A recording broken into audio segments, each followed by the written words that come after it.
할렐루야. 2월 5일 금요일 아침입니다. 오늘 하루도 하나님의 말씀으로 주님과 동행하는 저와 여러분이 되길 진심으로 축복합니다.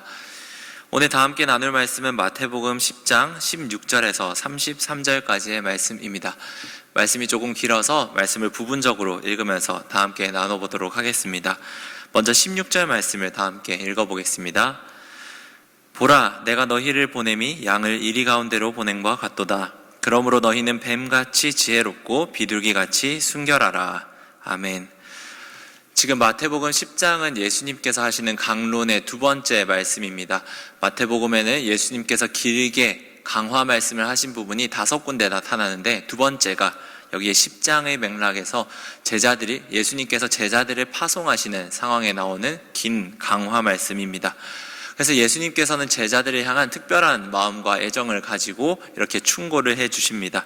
너희들을 보내는 것이 양을 이리 가운데로 보내는 것과 같다. 그 가운데 예수님께서 제자들에게 요청하시는 것은 딱 두 가지입니다.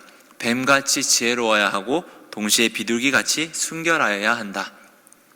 이 말씀이 주는 메시지가 있다고 생각합니다. 저희는 오랫동안 제가 신앙생활을 하는 다양한 사람들을 만나면서 느낀 거는 참 한 가지를 따로 하는 건 쉬운 것 같습니다.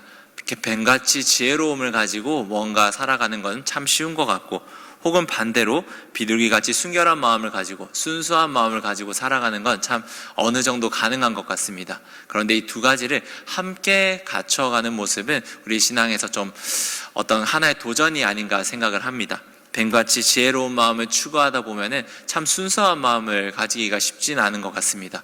또 반대로 순수한 마음을 가지고 살아간다는 건 참 뱀같이 지혜로운 것과 같이 가기 쉽지 않구나 하는 걸 느끼는 게 우리의 신앙 생활입니다. 그럼에도 예수님께서는 이 두 가지가 함께 필요하다고 말씀하십니다. 왜 그렇습니까? 그리스도인으로서 이 세상을 살아가는 게 마치 양이 이리 가운데로 들어가는 것과 같기 때문입니다. 양으로서의 어떤 순수함을 상징하는 걸 잃어서는 안 되는 동시에 또 그 안에서 살아남기 위해서는 뱀같이 지혜로움이 필요하다. 예수님께서는 말씀하시는 것입니다.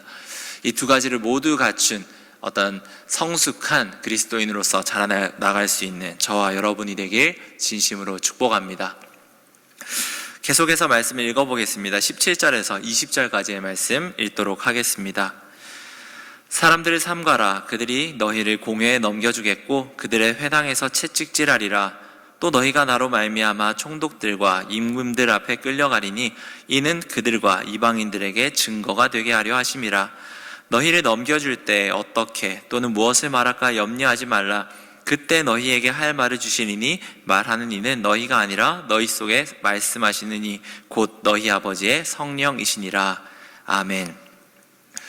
예수를 주로 고백하는 사람, 그리스도로 고백하는 사람들에겐 핍박은 피할 수 없는 것입니다. 예수님께서는 제자들을 보내시는 맥락이지만, 아직 가지도 않은 상황이지만 예수님께서는 너희들에게 핍박이 있을 것이다 확실하게 말씀하십니다. 그 가운데 우리가 갖춰야 할 것이 뱀같이 지혜롭고 비둘기같이 순결함, 그런 것이었다면 하나님께서는, 또 예수님께서는 한 가지를 보증하십니다. 무엇입니까? 너희가 핍박당하는 상황이 닥칠 것이지만 그곳 가운데서도 내가 너희들에게 할 말, 너희들이 그 상황 속에서 뱉어야 할 말이 무엇인지 알려줄 것이다. 너희들만 그곳 가운데서 고군분투하는 것이 아니라 내가 성령 하나님, 성령을 보내어서 너희들과 동행할 것이다. 주님께서는 약속하십니다. 그것 가운데 이것들이 합쳐졌을 때 저희들은 견딜 수 있게 되는 것입니다. 어려운 상황이지만, 정말 양이 이리 가운데 들어간 상황이지만 그럼에도 불구하고 예수님께서는 약속을 하시는 것입니다. 22절 말씀입니다. 또 너희가 내 이름으로 말미암아 모든 사람에게 미움을 받을 것이나 끝까지 견디는 자는 구원을 얻으리라. 아멘. 이 성령 하나님께서 우리를 도와주시는 것, 그리고 우리가 우리의 삶 가운데서 뱀같이 지혜롭고 비둘기같이 순결한 마음을 지키면서 살아갈 때 우리에게 약속된 것이 있습니다. 그것이 무엇입니까? 바로 구원이라는 것입니다. 끝까지 견디는 자, 끝까지 버티는 자는 하나님께서 주시는 그 놀라운 선물인, 놀라운 은혜인 구원의 은혜에 함께 참여하게 될 것이다. 예수님께서는 약속을 하십니다. 하지만 우리를 견디는 걸 방해하는 것이 있습니다. 그것은 무엇일까요? 바로 현실적인 두려움입니다. 실제로 양이 이리를 마주했을 때 얼마나 두렵겠습니까? 그 비유를 상상만 해봐도 두려운데 하물며 그리스도인으로서 세상에 나아갔을 때 느끼는 그 세상의 거대함과 그 어떤 악랄함, 너무나 회복될 수 없을 것 같은 막막함, 이런 것들을 우리에게 두려움으로 다가옵니다. 하지만 예수님께서는 말씀하십니다. 무엇을 두려워하고 무엇을 두려워하지 않아야 하는가? 조금 길지만 24절부터 28절까지의 말씀을 저희가 읽어보도록 하겠습니다. 시작. 제자가 그 선생보다 또는 종이 그 상전보다 높지 못하나니 제자가 그 선생 같고 종이 그 상전 같으면 조카도다. 집주인을 바알세불이라 하였거든 하물며 그 집 사람들이랴. 그런즉 그들을 두려워하지 말라. 감추인 것이 드러나지 않을 것이 없고 숨은 것이 알려지지 않을 것이 없느니라. 내가 너희에게 어두운 데서 이루는 것을 광명한 데서 말하며 너희가 귓속말로 듣는 것을 집 위에서 전파하라. 몸은 죽여도 영혼은 능히 죽이지 못하는 자들을 두려워하지 말고 오직 몸과 영혼을 능히 지옥에 멸하실 수 있는 이를 두려워하라. 아멘. 예수님께서는 한 가지 해결책을 말씀해 주십니다. 그 상황 가운데서 우리의 마음을 지킬 수 있는 법, 넘어설 수 있는 법은 두려움에 대해서 올바르게 생각하는 것입니다. 우리의 현실을 두렵게 하는 것들이 분명히 있습니다. 예수님께서 제자들을 이렇게 보내면서 두려워하지 말 것을 강조한 것은 두려움이 있기 때문에 그것을 강조한 것입니다. 실제로 우리가 그리스도인으로서 살아가면서 얼마나 많은 어려움과 두려움을 느낍니까? 신앙에 위배되는 것 같은, 신앙을 방해하고 공격하는 것 같은 두려움이 많이 있습니다. 그 가운데서 예수님께서는 말씀하십니다. 두려워하지 말라. 몸은 죽여도 영혼은 능히 죽이지 못할 자들을 두려워하지 말고 몸과 영혼을 모두 다 능히 멸하실 수 있는 일을 두려워해야 한다 이야기합니다.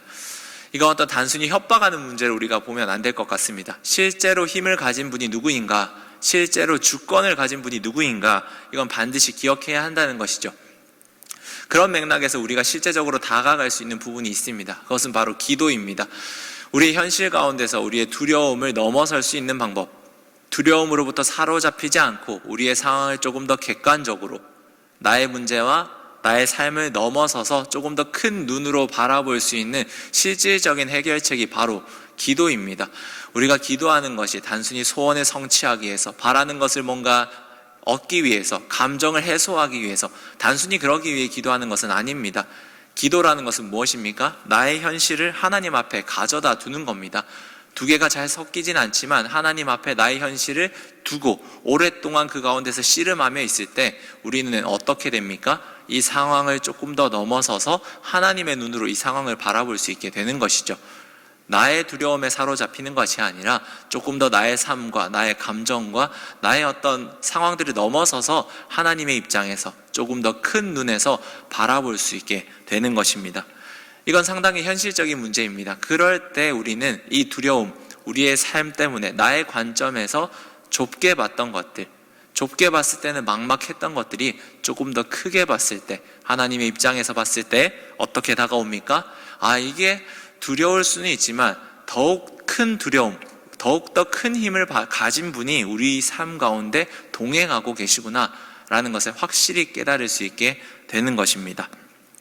사랑하는 광장교회 성도 여러분, 오늘 하루 어떻게 살아가시겠습니까? 그리스도인으로서 하루하루를 살아가는 게 제자들이 이렇게 이리 가운데로 들어간 것과 충분히 비슷한 상황일 수 있습니다. 우리의 삶 속에도 두려움 마찬가지로 있습니다. 하지만 예수님께서는 제시를 하십니다. 내가 성령을 보내서 너희들이 지켜줄 것이다. 그리고 진정으로 두려워할 것은 그것이 아니다. 실제로 우리의 기도를 통해서 우리가 두려워해야 할 분이, 마땅히 경외해야 할 분이 정말 우리의 현실보다 크신 분이 하나님임을 우리의 기도를 통해서, 그리고 일상을 통해서 느낄 수 있는 하루가 되길 진심으로 축복합니다. 기도하겠습니다. 하나님 아버지, 주님께서는 제자들을 통해서 말씀하십니다. 너희들은 핍박받을 것이다. 하지만 너희들이 준비해야 할 것이 있다. 그것은 바로 뱀같이 지혜롭고 비둘기같이 순결한 마음이다. 그것과 더불어서 내가 너희들이 핍박받는 상황 속에서도 해야 할 말들을 알려줄 것이다. 성령이 함께할 것이다. 약속하여 주시니 감사합니다. 하나님, 참 이 세상을 살아가는 것이 두려움입니다. 우리의 현실, 현실들 앞에 우리가 섰을 때는 내가 참 작아 보이기도 하고 나의 삶이 보잘것없게 느껴지기도 합니다. 하지만 주님께서 말씀하신 것을 기억할 수 있는 은혜가 있게 하여 주옵소서. 마땅히 두려워해야 할 것들을 두려워할 수 있는 은혜, 우리의 삶보다, 우리의 어려움보다 더욱 크신 하나님을 바라볼 수 있는 은혜가 있게 하여 주옵소서. 무엇보다 우리의 현실을 하나님 앞에 놓고 기도하며 나아갈 때 우리의 감정에 사로잡히는 것이 아니라, 우리의 관점에 사로잡히는 것이 아니라 그것들을 뛰어넘어서서 일하시는 하나님을 보게 될 수 있는 은혜가 오늘 하루 우리의 삶 가운데 있게 하여 주옵소서. 이 모든 말씀 예수님의 이름으로 기도드립니다. 아멘.